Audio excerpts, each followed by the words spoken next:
Next guest was raised in Wales, had an idyllic childhood with all the privileges of a private school education. So, how on earth did Reed Domingo end up spending nearly 4 years in an American jail for bank robbery? Well, Reed joins us now to share his remarkable story. Welcome. Thank you for being here today. Thank you, This is Thank you, really Holly. about a journey to becoming a parent, that desire, and what you will go to become a father. So just explain a little bit about the IVF journey, because this is your wife, Patrice. She underwent 9 rounds of IVF over 5 years. So what was kind of the circumstances leading up to that? Why was that so necessary? Primarily because in her early 20s, Patrice lost one fallopian tube through an ectopic pregnancy. And then after the delivery of her 3rd child, she had the other tube cut because she wasn't expecting to get divorced and let alone have any more children. So you had you'd moved to America to work for your father's company, a biotech company, and that's where you met Patrice and settled down in America. Yes. And where we know that if you are thinking about IVF, it is going to be incredibly expensive. And so tell us about that funding of, before we get onto the main story, how difficult was it for you guys to pay for it? What was at risk? As you said, the insurance didn't cover any of it, so we had to cover all of the costs, both the medical procedures and the medication.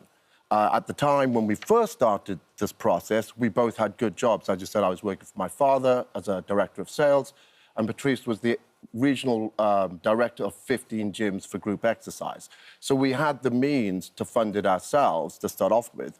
And because we were just trying to circumnavigate the fact that she didn't have any tubes, we're both healthy individuals, it was supposed to be one time, and that was supposed to be it. So each round costs about approximately, say, $15,000 to do 1 round of IVF. At least it was in '92. So then, by the end of that, you accumulate a debt of $250,000, which Because we did 9 times. a lot of money. So you to pay for this, you liquidate nearly everything you own, you remortgage the house, so you're really trying to find a way of paying off this debt. There's nothing left to sell. The debt's still very much there. And that's when this takes a direction that nobody was expecting, because the option that you chose was to rob a bank. Why? It's absolutely crazy, and obviously I never thought I would find myself in that situation. This was obviously, 2-3 years of heavy pressures, financial pressures that I was bearing, and I was working for a bank by this time, and even though I wasn't customer-facing, I went through bank training that told me what you had to do in the event of a bank robbery. And it was based on that training that, in conjunction with all of the pressures, that one day I just thought, that's the solution. Well, were you writing software for them, I think? Correct. And so you'd sold everything. The one thing you did keep was your motorcycle helmets, because you loved your bikes, which came in very handy. Because I think you ended up being called the Easy Rider Bandit, I think. Yeah, the FBI always gives you a moniker. Yeah. And so because of this work with the bank, you do have access to these manuals, and those manuals contain information that gave you the means to rob a bank, which you were very casual about. I mean, you crack on with your day, rob a bank, and then crack on with your day again. Yeah, I don't want to sound flippant about it, but I basically used to schedule the bank robberies during my lunchtime. So, and because I was a software engineer, I'd come in very early in the morning, 6 o'clock, so I would go to lunch around 9:30, 10 o'clock in the morning. That was the time that I chose to rob a bank. I would go out, rob a bank, go pick up some lunch, go back to work. Well, one of them was that your daughter was in the car. Oh, OK, yeah, that was in the afternoon. It was like, we're all parents, we know what it's like. I was planning on robbing a bank that day, and right before I was ready to leave, Patrice calls me and says, OK, don't forget, meet me at the club so we can swap cars, and don't forget you're picking up our daughter, which we call Chummy. You've got to pick up Chummy. And it's like, oh, you're kidding me. So I went, I picked up Chummy, and I was going to go to the gym, and I looked over, Chummy was fast asleep. And I thought, if you're efficient, you can get this done. So I drove to a bank, parked under a tree in the shades, left Chummy was fast asleep. I went in, I robbed the bank, I came out, I went to the gym, I exchanged cards with Patrice, who berated me.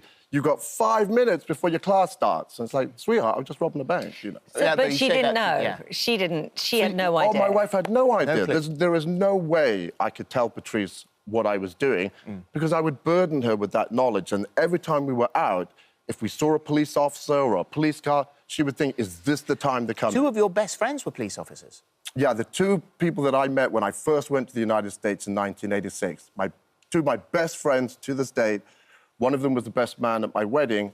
One is a sergeant in the San Diego Police Department. Yeah. The other is the special agent in charge of the DEA. Well, you did this for a year, and then eventually the FBI was contacted by a manager at a different bank who recognised you as a customer. Correct. One of the CCTV footages. The FBI knock on your door, at which point, I mean, it must have been terrifying for everybody in your family, particularly for Patrice, who had no idea that any of this was going on. Yes. Yeah, it was at 5 o'clock in the morning, 3rd of June, 2002. There's a banging at our front door. Beautiful sunshine, Southern California. I get up, I'm walking to the door, bang, bang, bang, bang, bang. And when I get to the door, I was like, somebody's going to be on the ground. I open the door, and it's bing, bing, bing. You've got the FBI. red dots on you. 3 red dots on my chest. FBI, get on the ground. Or words to that effect. So your house is then turned over, as you would expect it to be, and you are then carted off to prison. So, I mean, this is all in the podcast, so we'll condense it just slightly. So you serve your time in prison. You are then extradited. And I pleaded guilty, so I did not take this to and trial. you said at no guilty. point do you, do you condone any of your actions, and you served your time for it, and they were desperate measures. Not that that's an excuse, but you're extradited, you end up back in the UK. And where we find you now is the fact that Patrice and your daughter came over, they spent time here, daughter was educated for some of her life here, and then went back for various family reasons to go and look after parents, that sort of thing. You are separated now as a family. Correct. And it was only 8 weeks ago that you told your 25-year-old daughter what had happened. Absolutely, and I think as any parent, you are there always to protect your child. When everything went down in 2002, our daughter Angelique, who we call Chummy, was 4 years of age. How do you explain to a 4-year-old your father's going to prison for robbing banks? So right at that moment, obviously, we said nothing. Then comes the point, when is the time that you tell her? When she's 6, when she's 10, 15? Obviously, when I was released and deported back to the United Kingdom, ultimately Patrice and Chummy came and lived with me here in the United Kingdom. Based on the information that we'd received from the federal government about returning, in 2013, Patrice went ahead to try and set things up for us with the expectation that in 2016, upon Chummy completing her A-levels, we would all go back. What was her reaction when you told her, your 25-year-old daughter who said, this is my background, I robbed banks, I went to prison, I was extradited, and this is all stuff you don't know? Yes. When I told her, I am so blessed as a father to have the little girl that I do. I say little girl, she's about to be 25. She sat, she listened, patiently. It was a little teary for her, but more than anything, it was like, oh, Daddy, that fills in all the blanks. Now I know why you never came and spent Christmas with us, why you didn't come over in the summertime when I was out of school. You can't get back in, can you? At the moment, no. I'm not allowed to re-enter the United States. And the problem with that is the fact that their top-line thing, they kept on telling me, you need to do something else, do something else, do something else. Ultimately, I embarked on something in 2019, which I believed was the final step. They said it would take about a year, but obviously in 2020, we had the pandemic and the lockdown. So unfortunately, it wasn't until November 22 that the US government finally gave me the decision, and they said, no, we will not give you a waiver. So you just have to sit and wait to see if anything changes and keep fighting. Your story, because it is fascinating and there's a lot more details that we haven't had time to go into, is on your podcast, Time with Mr. Reed, and that's available now. Thank you. Thank you. Thank you very much. Thanks for the opportunity. Thank you. I still